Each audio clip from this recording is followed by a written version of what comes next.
প্রেমিকা চিনে তারা ঘুরে বেড়ায় প্রেমের টানে।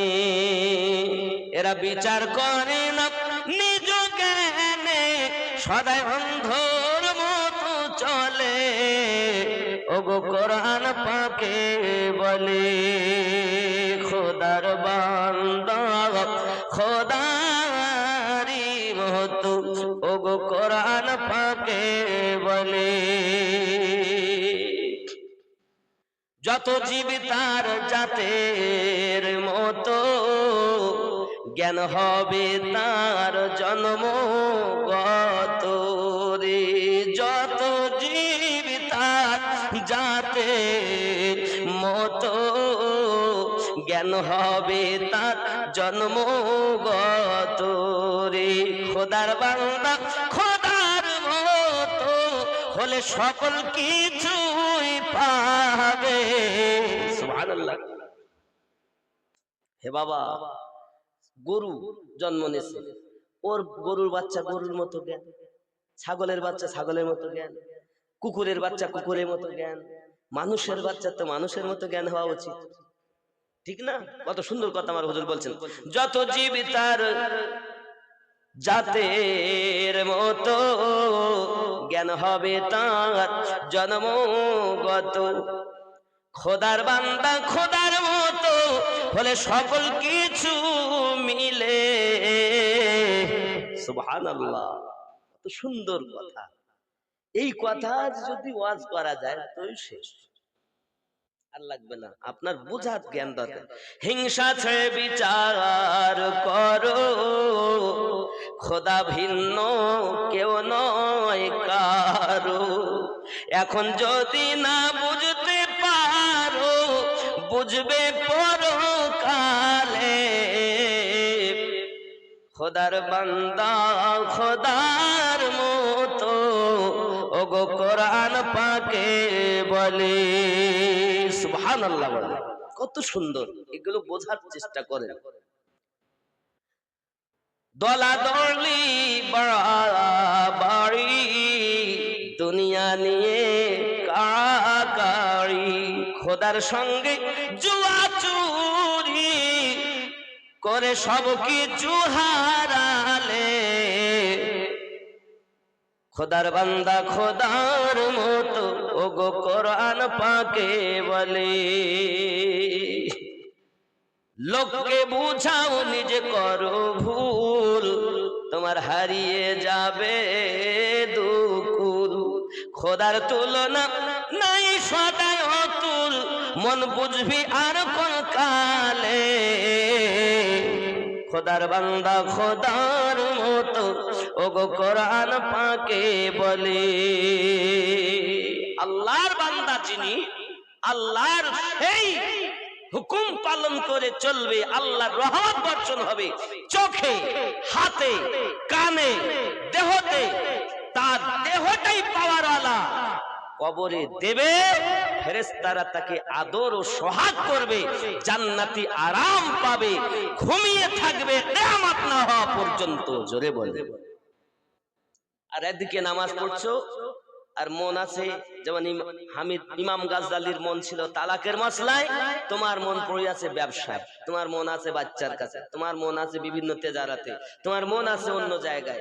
এই রোগ যদি তোমার থাকে তো অচিরে ট্রিটমেন্ট করো। আর এর ডাক্তার যারা, তারাই হলো আল্লাহর ওলি বান্দা। জোরে বলে।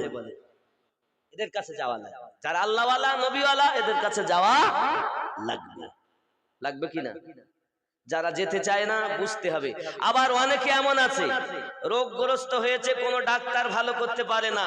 হ্যাঁ, আমার গৌসে খুল নবী রহমাতুল্লাহ দরবারে পড়ে থেকে রোগ মুক্ত হলো, এখন খুল নবীর বিরুদ্ধে করে আছে না? কোথাও ভালো হয়নি। গৌসে খুল নবী রহমাতুল্লাহ দরবারে পড়ে থেকে ধুলো মেখে সেইখানকার নুন খেয়ে আল্লাহ যাকে আল্লাহর ওলির ওসিলাতে মুক্তি দিয়েছে, তারাও বদনাম করে। মানে এটা আজকের নতুন কথা না। আমার নবী পাক সাল্লাল্লাহু আলাইহি ওয়াসাল্লামের জামানাতেও নবী পাকের পিছনে নামাজ পড়ে নবী পাকের সঙ্গে সামনে খুব ভালো, পিছনে গেলে বাবা কি নবী আব্দুল্লাহর বেটা মুহাম্মদ, জোরে কর নাউজুবিল্লাহ। এটা নতুন কিছু নয়। আমি বুঝাতে চাচ্ছি আল্লাহ ওয়ালাদের সঙ্গ লাভ করো যদি তুমি নবী পেতে চাও। আর আল্লাহ ওয়ালা যারা হয়েছে নিশ্চিত তাদের কথার দাম আছে। আরো জোরে বল সুবহানাল্লাহ। মুহাব্বতে দরুদ আল্লাহুম্মা সাল্লি আলা মাওলানা মুহাম্মদ ওয়া আলা আলি।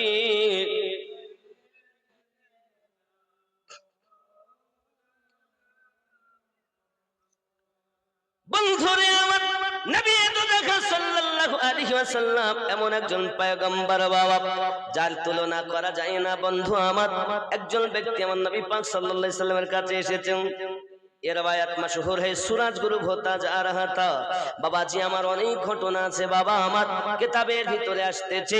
আবু জাহেল ঘটনা শুনে আমার নবী পাকের পরিস্থিতি দেখে ঘোষণা দিল, এই ইয়ামিন দেশে খবর পাঠিয়েছি, হাবিবে ইয়ামনি চলে এসো। আর তুমি পৃথিবীর জমিনে মুহাম্মদ সাল্লাল্লাহু আলাইহি সাল্লামের যারা দলে যুক্ত হয় তাদেরকে পথভ্রষ্ট বানিয়ে দাও।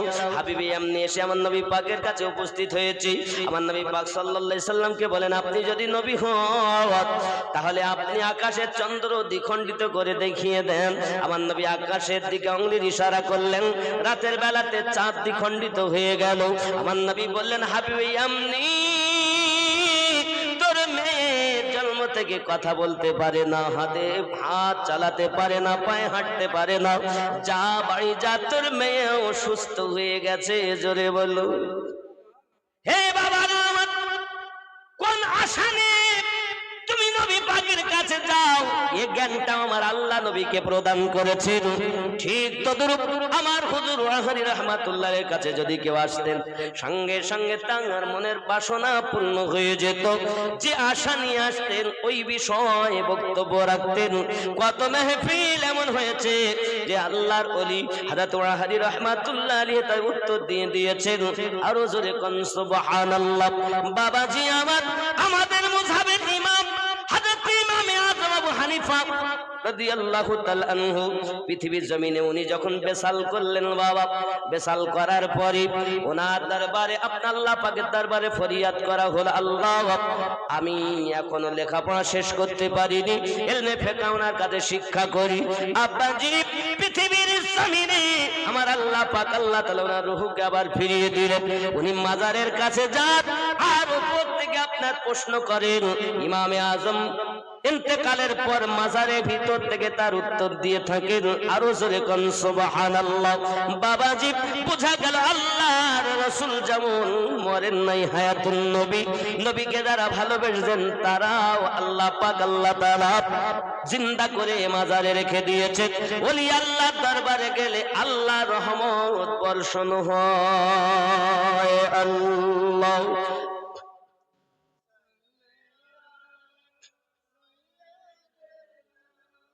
মাওলানা মুহাম্মদ ওয়া আলা আলি।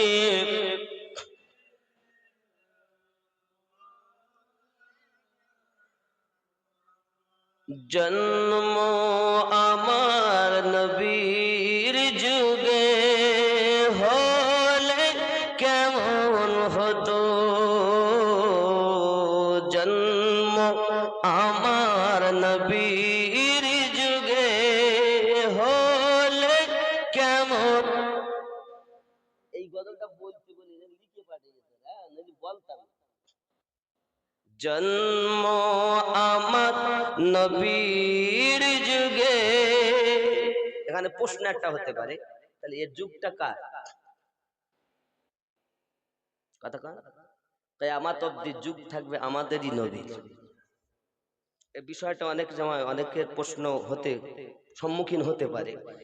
কিয়ামত অবধি কারুর রাজত্ব চলবে না, চলবে আমাদের নবী।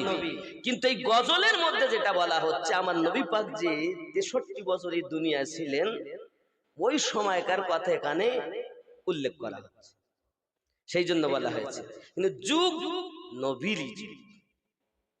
কথা বুঝতে পেরেছেন?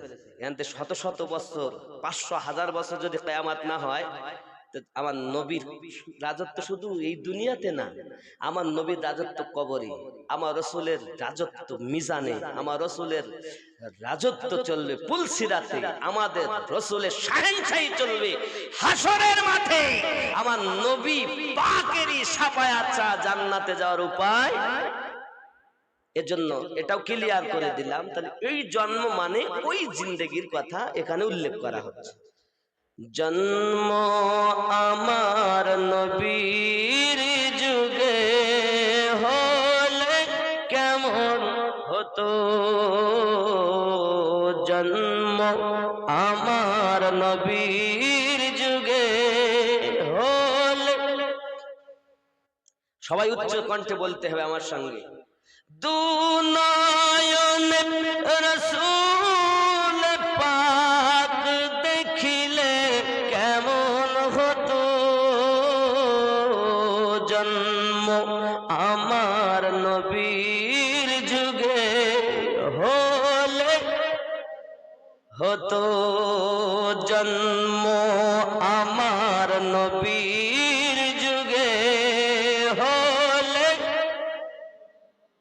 দুনয়নে রাসূল পাক দেখিলে কেমন হতো, জন্ম আমার নবীর যুগে হলে, আসতো ভেসে হযরতে বেলালে মধুর আযান। সুবহানাল্লাহ। কার আযান? কাফের পর্যন্ত কাঁদতো যারা আযান শুনে। তিনি মুয়াজ্জিনে আযম। আসতো ভেসে হযরতে বেলালের মধুর আযান, যে আযানে ছিল এমন প্রেম মুগ্ধ রহমান, দয়ার নবীর পিছে নামাজ পড়িলে কেমন হতো, জন্ম আমার নবীর যুগে হতো, দুনয়নে রাসূল পাক দেখিলে কেমন হতো, জন্ম নবীর যুগে হলে, দিনে কত আলোচনায় থাকতাম আমরা অধম, দিনে কত আলোচনায় থাকতাম আমরা অধম, সামনে রাসূল পাক হতো, পাশে সাহাবাগণ, আবু বকর ওমর উসমান আলীর সঙ্গী কেমন হতো, জন্ম আমার নবীর যুগে, দুনয়নে রাসূল পাক দেখিলে কেমন হতো, জন্ম হলে কেমন ছিল দৃশ্য মদিনার, দেখছেন সাহাবী, ডাকছেন দয়াল নবী, খেলছেন হযরত হাসান হুসাইন, কেমন ছিল দৃশ্য মদিনার, দেখছেন সকল সাহাবী, খেলছেন নাতি হাসান হুসাইন ডাকছেন দয়াল নবী। সুবহানাল্লাহ। এটা নতুন কলি। কেমন ছিল দৃশ্য মদিনার দেখছেন সব সাহাবী, খেলছে নাতি হাসান হুসাইন ডাকছেন দয়াল নবী। নবী কি বললেন? ডাকছেন নাতি হাসান হুসাইন খেলছেন দেখছেন দয়াল নবী। নবী আমার বলেন নানু, নবী বলেন আমার নানু। এই কলিটা তৈরি করা হয়েছে, ভুলেও যাচ্ছে আজকে কয়েকদিন হলেও, কিন্তু এটা লিখে রাখিনি। একদম ওই গাড়িতে বসে বসে ভাবতে ভাবতে একটা ছন্দ বানালাম, লেখা হয়। মানে কখন কোন মুড হয় বলা যায় না, বুঝেছেন? ছন্দটা মানে ওটা লিখতে সঙ্গে সঙ্গে খাতা কলম থাকলে এটা লিখলে ভালো হয়। কখন কোন সময় কি তৈরি হতে কি করবো, যাকে ইনশাআল্লাহ যদি হয়। এর আর একটা যে ওখানে একটা কথা বলা হয়েছিল, বলি ছন্দটা মিলেছিল, মানে খুব বেশি কথা না, 5-6টা কথা সে ভুলে গেছে। জন্ম আমার নবীর যুগে হলে কেমন হতো, দুনয়ন রাসূল পাক দেখিলে কেমন হতো। জন্ম আমার নবীর যুগে হলে, বাবাজি আমার সন্দেহ তো মিল নেই, কিন্তু ওখানে এইটাই বোঝানো হয়েছিল, খেলছেন নবী পাকের কাঁধে হাসান হোসাইন, খেলাচ্ছেন দয়াল নবী। এক সময়ের ওই ঘটনা, আমার নবী পাক সাল্লাল্লাহু আলাইহি ওয়াসাল্লামের কাছে ইমাম হোসাইন পাক এসে বলছেন আমি ঘোড়ায় চাপ। তো আমার রাসূল বললেন ঘোড়া এসো আমার কাছে। আমার রাসূল মাথা নিচু করলেন, হাত দুটো জমিনে দিলেন, হাঁটুটা জমিনে দিলেন, নিজে ঘোড়া হয়ে গেলেন। উঠো নানু ভাই আমার কাঁধে। আমার রাসূল লাফাচ্ছেন, দোজাহানের নবীর পিঠে হোসাইন। আহা কি দৃশ্য! হে বাবা, এমন সময় রাসূল পাক সাল্লাল্লাহু আলাইহি সাল্লামের কাঁধ মোবারক থেকে হোসাইন নেমে গেছে। নানু কি হয়েছে ভাই, তুমি নেমে গেলে? নানু লাগামবিহীন ঘোড়া তো আমি ভালো চাইনি, আমি তো লাগামওয়ালা ঘোড়া চাই। আমার নবী বললেন নানু আমার পিঠে তো চাপো, লাগাম তোমায় দে। পিঠে আবার চেপেছেন। রাসূল আমার বলেন আমার দাড়ি মোবারকা ধরো। দাড়ি ধরেছেন হোসাইন পাক, আর আমার রাসূল লাফাচ্ছেন ঘোড়ার মতো।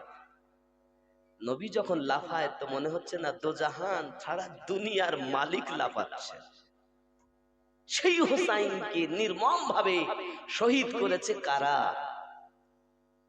হে বাবা, তা যে বংশকে পাক করে দেওয়া হয়েছে আগে থেকেই, সেই বংশের মধ্যে আবু তালিব, তার বেটা আলী, তার স্ত্রী খাতুনে জান্নাত, যার বেটা হাসানে পাক, হুসাইনে পাক, কাসিম, জোরে কোন সুবহানাল্লাহ, এদের আওলাদ। হে বাবাজি আমার, আল্লাহ আমাদের সঠিক বুঝ শক্তি দান করুক, সবাই বলি আল্লাহুম্মা আমিন। আমরা চাই না পৃথিবীতে দলাদলি, তবে এতটুকু চাই যে যেমন ব্যক্তি তাকে তেমন সম্মান। এ বলিনি যে আমার হুজুরই সব থেকে বড়, হ্যাঁ আমার হুজুর আমার কাছে সব থেকে বড়, আপনার কাছে নয়। আপনার পীর আপনার কাছে সব থেকে বড়। তাই তো বলা হয় সবার পীর ভালো, তার মধ্যে আমার পীর আমার কাছে। বাবাজি আমার ওয়াহারি রহমাতুল্লাহ আলাইহির যে কারামাতটা বলার কথা বলছিলাম, বাবাজি আমার খেয়াল করুন না কেন, ওয়াহারি রহমাতুল্লাহ আলাইহির মুরিদ বাবা আমার হাজী উসমান পৃথিবীর জমিনে দেখা গেল।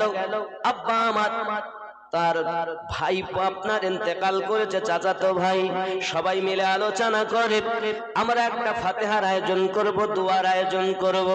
আব্বা আমার হাজী উসমান সাহেবকে বলা হচ্ছে, তোমার পীর যদি খাঁটি পীর হয় তাহলে তোমার পীরকে আসতে বলো, দেখি কালকে সন্ধ্যার মধ্যে হুজুর আমার রয়েছেন তখন গুনাহগার কাঠি দরবারে। কোথায় গুনাহগার কাঠি? আর এটা হচ্ছে কোথায়? মুর্শিদাবাদ, সুন্দরপুর পোস্ট। আব্বা আমার সুন্দরপুরের পাশে। এখন এই চাচাতো ভাইদের কথা শুনে মনটা খারাপ হয়ে গেল, মনের ভিতরে দুঃখ হলো ওনার। উনি এমন সমাজে ওখানেই রাতের বেলা বিছানায় শুয়ে শুয়ে বলছেন, আপনি যদি আমার কামেল পীর হন, খাঁটি পীর হন, তাহলে আপনাকে কালকে ফাতিহায় আসতেই হবে হুজুর। সুবহানাল্লাহ। কোথায় বাবা পীরের দরবার আর কোথায় মুরিদের ঘর? রাতের বেলাতে উনি ডাকছেন তার পীর ও মুর্শিদকে। এই ডাক কেমন করে পৌঁছে যায় বন্ধুরে?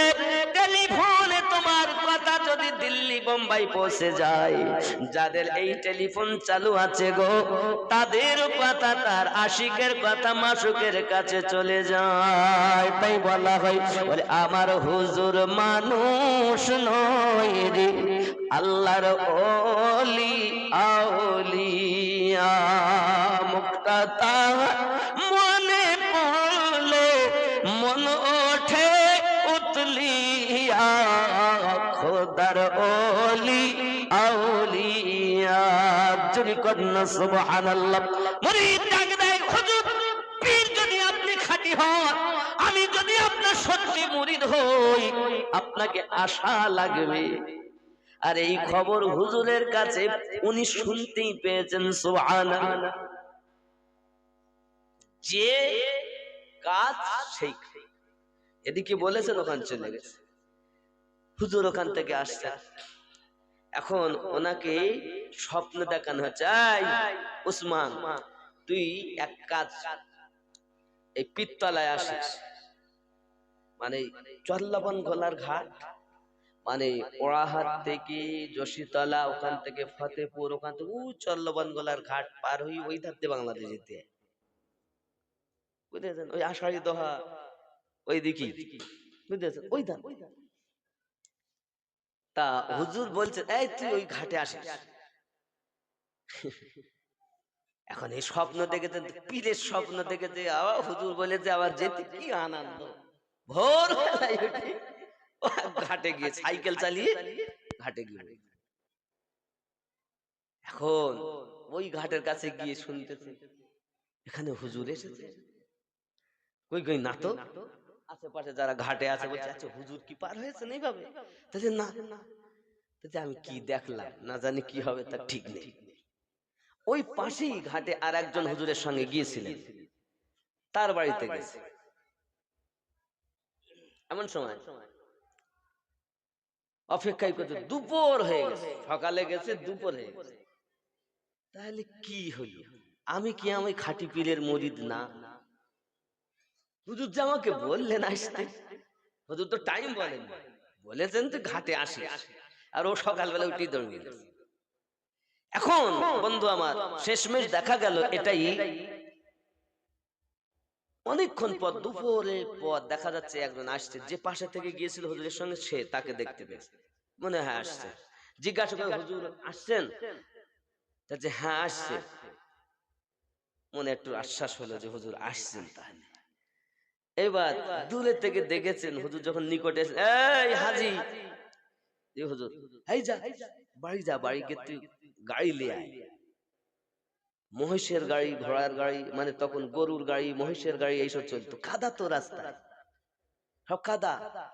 হে বাবা, এখন ও আবার তাড়াতাড়ি সেই সাইকেলে করে যা হোক করি এসে কিছু দূর বাড়ি এসে আবার গাড়ি নিয়ে চলে। যাই হোক, এখন হুজুর সোজা ওখান থেকে বাড়ি, মানে দরবারে গেছে। দরবারে যাওয়ার পর হাজী সাহেব ওখানে বলে, তুই বাড়ি যা, ফাতিহা শুরু কর, আমি ঠিক সময় মতো চলে আসবো। সুবহানাল্লাহ বলে। আল্লাহর ওলি হযরত আলিমউদ্দিন নকশবন্দি রাহমাতুল্লাহ আলাইহি ফাতিহাতে যোগ দিলেন সন্ধ্যাবেলা। বোঝা গেল উনি বুক ঠুকে বলেছিলেন, তোরা তো চিনলি না আমার পীরকে। আমি কোনো টেলিফোন করিনি, হৃদয়ের টেলিফোন করেছি ঘরে শুয়ে। আমার মুর্শিদ বাংলাদেশ থেকে আজ ফাতিহা এসে গেছে। তিনি আমাদের আব্বা আমার। এই জন্য আমি আপনাদের বলবো যে মোহাব্বত করুন যে কোনো ওলি আল্লাহ। আমার পীরকে আপনার ভালোবাসতে এমন কোনো কথা না। আপনি যে কোন আল্লাহর ওলিকে ভালোবাসুন, যদি কিনা তিনি আল্লাহওয়ালা নবীওয়ালা আপনার মনে হয়, তাহলে আপনি বায়াত হন। বায়াত হয়ে কাজ করুন, দীক্ষা নেন। যেহেতু আপনার ভিতরে রোগ আছে, আপনি হয়তো বলতে পারেন অনেকেই, হুজুর আমি কেন বায়াত হব? নামাজ পড়বো, রোজা রাখবো, কোরআন তেলাওয়াত করবো, হালাল খাবো। আব্বাজি আমার, আপনার যে নাফস আছে, 6টা রিপু আছে, আপনার এমনি 6 লতিফা আছে, নাফসের অনেক ভাগ আছে। এই কোন লতিফাতে আপনি কিভাবে জিকির করবেন, যাকে তাসাউফ তত্ত্ব বলে। জ্ঞান হলো 2 রকম, পুঁথিগত জ্ঞান, স্কুল কলেজ পাঠশালা মাদ্রাসা, আর একটা হলো দীক্ষাগত জ্ঞান, যেটা গুরু ধরে জ্ঞান অর্জন করতে হয়। এটা হলো দীক্ষাগত জ্ঞান। এই জ্ঞানে যারা জ্ঞানান্বিত হয়েছেন তারা আল্লাহওয়ালা হয়েছেন। নবী পাকের কাছেও সাহাবায়ে কেরামেরা দীক্ষা নিয়েছিলেন। সিদ্দিক আকবর রাদিয়াল্লাহু তাআলার কাছে দীক্ষা নিয়েছেন, ফারুক আজমের কাছে দীক্ষা নিয়েছেন, হযরত উসমান জিন নুরাইনের কাছে দীক্ষা নিয়েছেন, হযরত মাওলা আলী রাদিয়াল্লাহু তাআলার কাছে দীক্ষা নিয়েছেন। ওখান থেকে বাবাজি আমার দেখা গেল পৃথিবীর জমিনে বায়াতটা আসবে ইমাম হাসান হোসাইন পাকের কাছে। আমিরে মাবিয়া রাদিয়াল্লাহু তাআলা খেলাফতি পেলেন, তারপরে ওখান থেকে আসবে ইমাম হাসান হোসাইন পাক। বাবাজি আমার, ওখান থেকে জাইনুল আবেদিন, ওখান থেকে ইমাম বাকার, ইমাম জাফর সাদিক, ইমাম মুসা কাজিম, ইমাম নাকি আলী, ইমাম তাকি আলী। বাবা এমনি করে এখনো একজন ইমাম আসবেন যার নাম ইমাম মেহেদী আলাইহিস সালাম। জোরে বলুন সুবহানাল্লাহ। বাবজি আমার, এই যে একটি সিলসিলা, এই যে একটি মানে তামাম দুনিয়াতে যত আউলিয়া, এ সব আলীওয়ালা।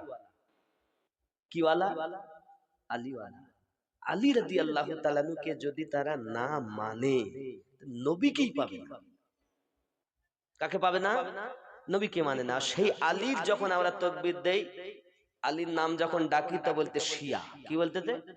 শিয়া। আমরা যখন হাসান হোসেন পাকের নাম বেশি বলি, তা বলি ও শিয়া।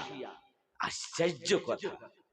আসলে আলী অন্য কারো নয়, জান্নাত ওয়ালা যারা, আলী ওয়ালা তারা। জান্নাত ওয়ালা যারা, হোসাইন পাক ওয়ালা তারা। কারণ নবী পাক নিজ জবানে বলেছেন, আলীর কথা বললে যাদের রাগ হয় জেনে রাখো এরাই মুনাফিক, আর আলীকে পেয়ে যারা খুশি হয় তারাই জান্নাতি। ও আমার। জোরে বলবে। কথা বুঝতে পারছেন? আমরা তাই বলে ওদের মতো মানি না। আমার কথা অনেক বোঝার চেষ্টা করুন। আল্লাহ আমাদের সকলকে যেন, আমার সুন্নি জামাত যারা, তারা তো বুঝতেছে, কিন্তু যারা সুন্নি নামে এরা বুঝতেছে না। এরা মনে করে আলী মনে কেউ কিনে নিয়েছে। আলী রাদিয়াল্লাহু তাআলা কেনেননি কেউ, উনি নবী পাকের ছিলেন, নবী পাকেরই আছেন। আমরা যদি নবী ওয়ালা হই, তো নবী ওয়ালা যারা আমাদের তারা। ঠিক না? তাই সে যে দেশেরই হোক, তার কাছে আমি মুরিদ না হতে পারি, কিন্তু তাকে নবী ওয়ালা আল্লাহওয়ালা বলে আমরা শ্রদ্ধা করি। করি কিনা? যে দেশে, চীন দেশের হোক, আল্লাহওয়ালা হলে, নবীওয়ালা হলে সে আমার মুহাব্বতের মানুষ। তার থেকে বেশি মুহাব্বতের মানুষ আমার কাছে আমার পীর। এটাই হলো নিয়ম। কিন্তু এক শ্রেণীর মৌলবীরা শিক্ষা দিয়েছে কি, সব থেকে বড় পীর আমার পীর, এছাড়া সব শিরক বেদাত, ইহা ছাড়া অনেক কিছু। যখন এই ফটো করে ঝামেলা করলো খান বাহাদুর হাসানুল্লাহ ওয়াইসি রহমাতুল্লাহ আলাইহি, তখন উনি মহিষপুকুরের মাটিতে বলেছিলেন, একদিন এরাম হবে মানুষ পকেটে করে ছবি নিয়ে নামাজ পড়বে। এখন সেই সময় এই বলে হচ্ছে না, এখন পকেটে করলে আমরা নামাজ পড়তেছি। তাই বলে ছবি জায়েজ হয়নি, পরিস্থিতি হিসাবে জায়েজ আছে। আবার অনেকেই ফতোয়া দিচ্ছে ইউটিউবে এই করতেছে তাই করতেছে ওই করতেছে। বাবা তাকওয়া ভালো, সাধু হওয়া ভালো, সাধু সাজা ভালো না। কথা বুঝেছেন? অনেক আছে, কত আলেম ওলামা, কত পীর আওলাদেরা তারা বলতেছে আমরা সাধু হয়ে গেছি। আব্বা, সাধু হওয়া খুব ভালো, সাজা ভালো না। এটা আমার হুজুরের কথা। সাধু হও সেজনা সাধু। তা আমরা সাজবো না, আমরা চেষ্টা করব সাধু হওয়ার। ঠিক কিনা বাবা? তাই আল্লাহ পাক আমাদের সকলকে যেন তৌফিক দান করেন। আমরা চেষ্টা করি যতটা হারাম থেকে দূরে থাকা যায় এবং আল্লাহর ইবাদত বান্দাগি যেন আমরা পাঞ্জে গানা বা জামাত আদায় করতে পারি। যদিও না পারি, সময় বা কাজ কামে অন্তত আমরা নিশি রাতে শোয়ার আগে নামাজ আদায় না করে শোবো, চিন্তা ভাবনা রাখবেন। তারপরে আপনি আল্লাহর কাছে কাঁদবেন, আল্লাহ মাফ করেন, আমি পারিনি, পেটের দায়ে ঘুরেছিলাম, আল্লাহ রাস্তায় চলেছি, বিভিন্ন কর্মে ছিলাম, পারিনি। আমার আল্লাহ বলেন, বান্দা রে, আমার বান্দি, তুই তো আমার, তুই যখন সারা দিন কষ্ট করে আজ রাতের বেলা আমার কাছে ঝুঁকে গেলি, আমি তো জীব দিনের বেলার সমস্ত গুনাহ মাফ করে দিলাম। হয় না? হয় না? এ দেখেন, আপনি সকালবেলা একটা গুনাহ করেছেন, জোহরের নামাজ পড়তে গেছেন বা জাননি, ফেরেশতা একটু চুপ কর, দাঁড়া, কি না, তো জোহরে যদি নামাজ পড়ি তওবা করে তোরা লিখতে হবে না। অপেক্ষা করলো, জোহরেরও নামাজ পড়লো না, এই লিখবো, আর একজন বলে না লিখিস না, দাঁড়া না, আসরটা দেখ, আসরের নামাজ গেল না, মাফিও চাইলো না, আল্লাহর কাছে ক্ষমাও চাইলো না, আসর হলো, এবার লিখি, দাঁড়া, মাগরিব রেস্ট, মাগরিবেও আল্লাহর কাছে ঝুঁকলো না, ক্ষমাও চাইলো না, লিখি না, আরে এশা আছে দেখ, অন্তত এশাতে পড়তে পারে। আহা, মানুষ পাপ করছে আর আমার আল্লাহ মাফ করার জন্য অপেক্ষা করছে, কখন বান্দা আমার কাছে ক্ষমা চাইবে।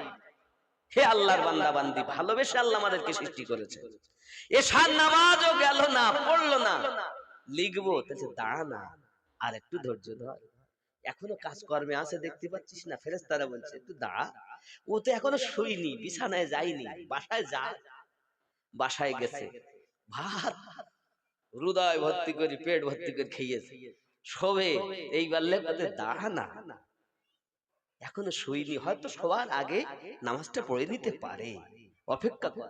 হে আল্লাহর বান্দা বান্দি, তুমি বিছানায় শুয়ে গেলে লিখবো, লিখিস নে, দাঁড়া না, হয়তো উঠতে পারে। হে আল্লাহর বান্দা বান্দি, তুমি বিছানায় ঘুমিয়ে গেলে, সিনেমা দেখতেছো, সিরিয়াল দেখতেছো, মোবাইল দেখতেছো আর ঘুমিয়ে গেলে, আল্লাহর বান্দা, সেই আল্লাহ ইবাদত করলে না তুমি, তখন সেই ফেরেশতা বলে, ভাই রে তুই লেখ, আমি আর পারলাম না। কোন মানুষ যদি গুনাহ করে তার ঘুমানো পর্যন্ত অপেক্ষা করায়, আর কোন মানুষ যদি নেকির নিয়ত করে যে আমি মসজিদে যাব, তো নিয়ত করার সাথে সাথে নেকি লেখা আরম্ভ হয়ে যায়। এখনো নামাজ পড়িনি, এখনো মসজিদে যাইনি, শুধু নিয়ত করেছে যে আমি মসজিদ যাব, আল্লাহর অর্ডার, ফেরেশতারা লেখ নেকি, জোরে বলবেন, আর কি নেবেন আপনি? আল্লাহ এত দয়ালু আমাদের জন্য। আল্লাহ পাক আমাদের সকলকে যেন বুঝ শক্তি দান করেন, সবাই বলি আমিন। আবার ওই গজল, একটা গজলের ফরমাইশ, দয়ার নবী আপনার দরবারে আমরা গোলাম হাজির হয়েছি, জোরে বলুন।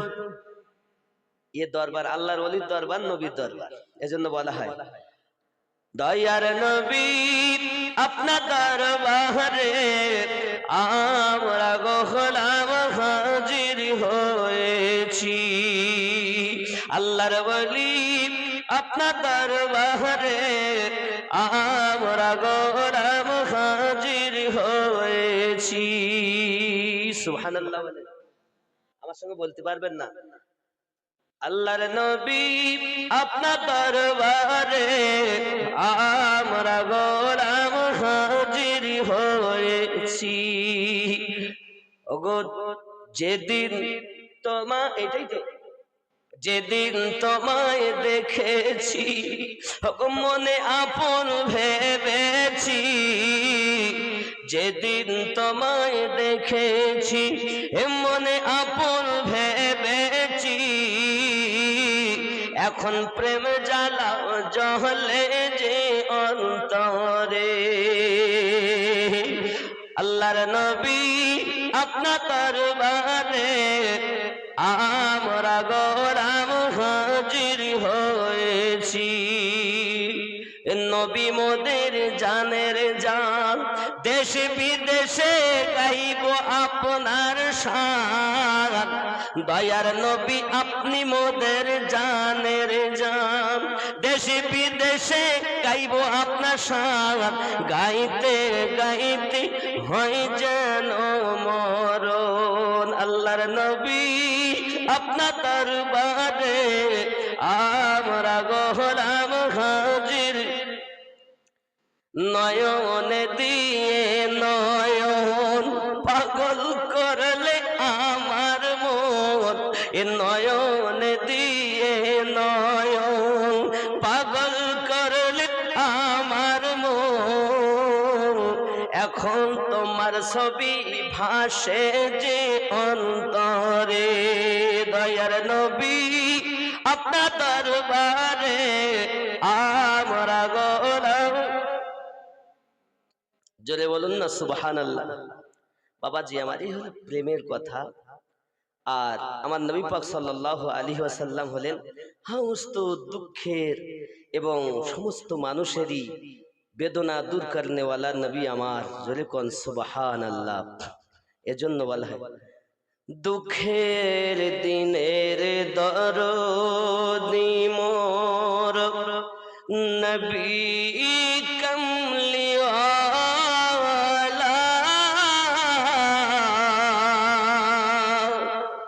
নবী কমলিওয়ালা। দুঃখের দিনের দরদি মোর নবী কমলিওয়ালা, নবী কমলিওয়ালা। তুমি আধার রাতে আসবে জানি, তুমি আধার রাতে আসবে জানি, জ্বলবে নূরের আলা। ও নবী কমলিওয়ালা, দুঃখের দিনের দরদি মোর নবী কমলিওয়ালা,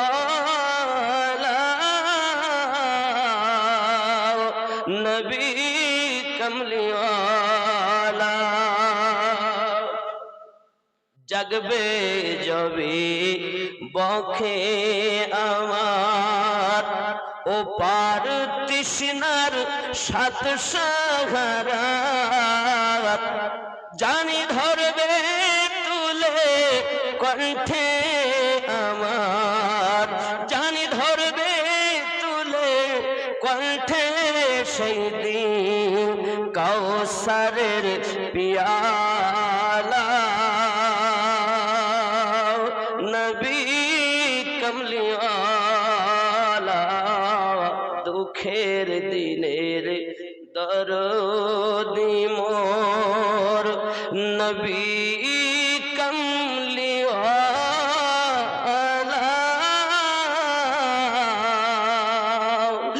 নবী কমলিওয়ালা।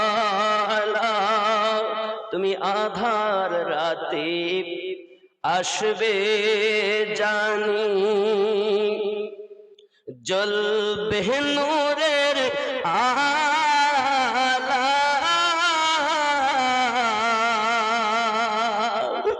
নবী কমলিওয়ালা। আমাদের আগের মুয়াজ্জিন মরহুম আমার ফজল আলী দাদাজি খুব সুন্দর করে ফজলের পরে অনেক গজল গাইতেন। আল্লাহ তাকে দুনিয়া থেকে নিয়ে নিয়েছে, আল্লাহ জান্নাতবাসী করুক, সবাই বলি আল্লাহুম্মা আমিন।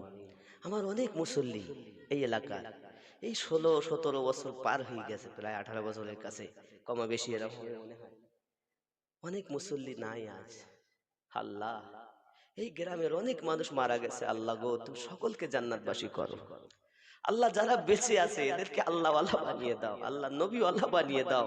সুদ ঘুষ মিথ্যা হিংসা থেকে দূরে সরিয়ে সকলকে নবীর মোহাব্বতের দিওয়ানা বানিয়ে দাও। জোরে বলুন আমিন। মোহাব্বতে ইয়া নবী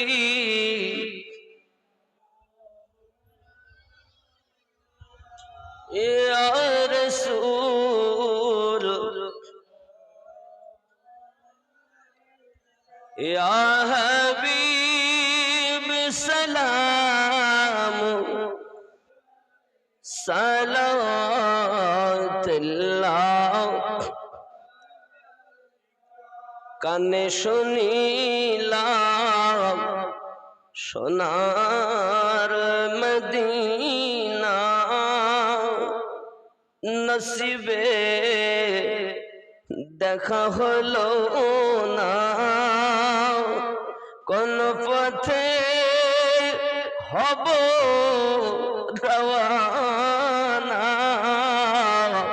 বলে দাও শাহে মদিনা। ইয়া নবী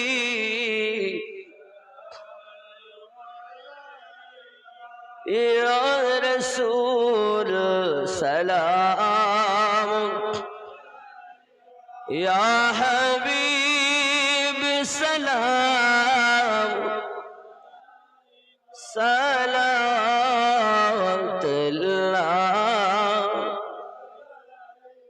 দর্দ গো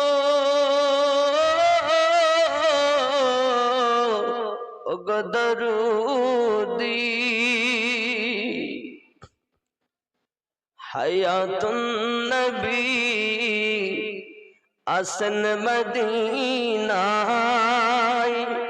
কত আশিক রসূল রওজায় আসে যায়, মোরা যে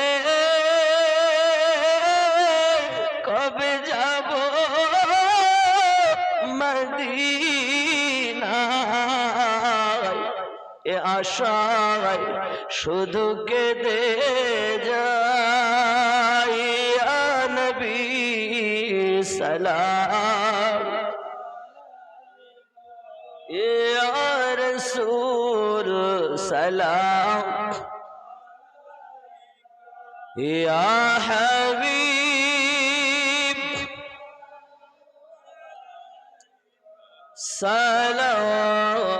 সালাতুল্লাহ। দর্দ গো তুমি যে ঘুমাও না রাতে, দেখা দাও প্রেমিকদের সাথে, ডেকে নাও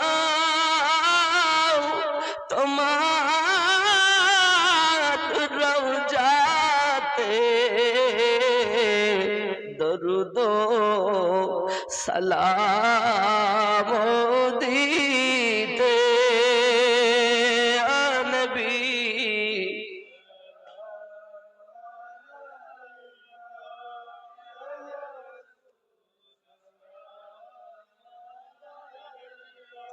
ইয়া হাবিব সালাম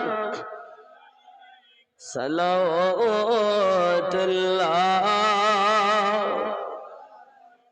ইয়া রাসূলুল্লাহ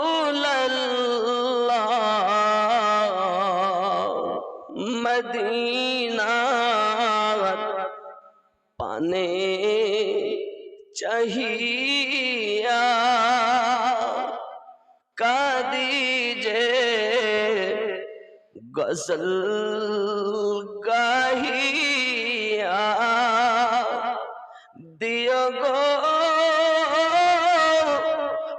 पर्दा उठाया देखिब नयन भरिया नबी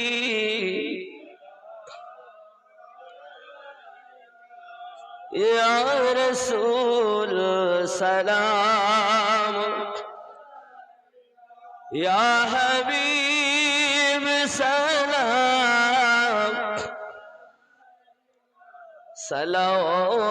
सलावतुल्लाह अल्लाह रो হইয়া দিওয়ানা শুইলেন ওহার ঠিকানা তাগরীর আমরা মস্তানা পাঠাইলাম সালামের নজরানা নবী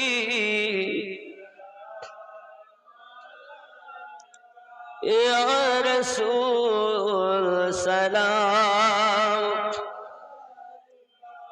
ইয়া হাবিব